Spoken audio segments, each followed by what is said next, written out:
cerita sederhana yang tidak benar-benar terjadi, yang dimana dongeng berfungsi untuk menyampaikan ajaran moral atau mendidik dan juga menghibur.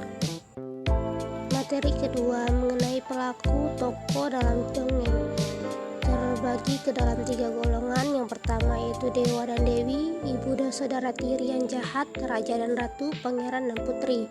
Yang kedua peri wanita penyihir, raksasa, orang kerdil, putri duyung dan juga monster. Yang ketiga binatang, ikan ajaib dan juga kancil.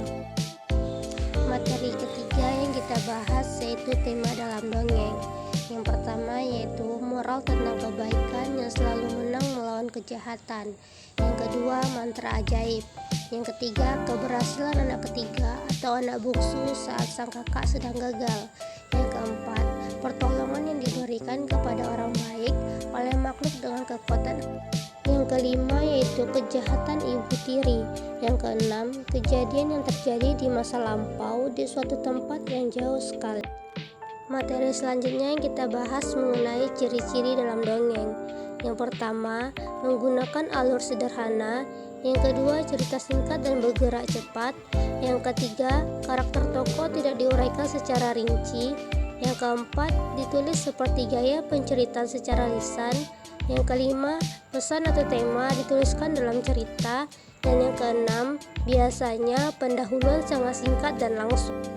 Jenis dongeng. Jenis dongeng ini terbagi ke dalam 3 golongan. Yang pertama dongeng binatang atau fabel, yang kedua dongeng biasa, dan yang ketiga dongeng lelucon. Dongeng binatang atau fabel yang mengandung pendidikan tentang perbuatan baik dan buruk. Tokohnya berupa binatang. Dalam fabel biasanya menggambarkan watak dan budi pekerti manusia, seperti kancil, hewan yang digambarkan dengan memiliki watak cerdik, licik, dan juga jenaka.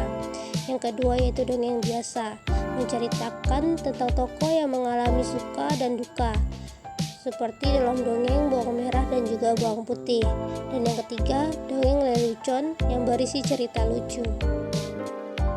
Materi terakhir yang kita bahas mengenai kalimat pembuka dalam dongeng. Yang pertama yaitu kalimat pada zaman dahulu kala di negeri yang entah berantah. Yang kedua pada masa silam. Yang ketiga beribu-ribu tahun berlalu. Dan yang keempat di suatu negeri yang jauh sekali.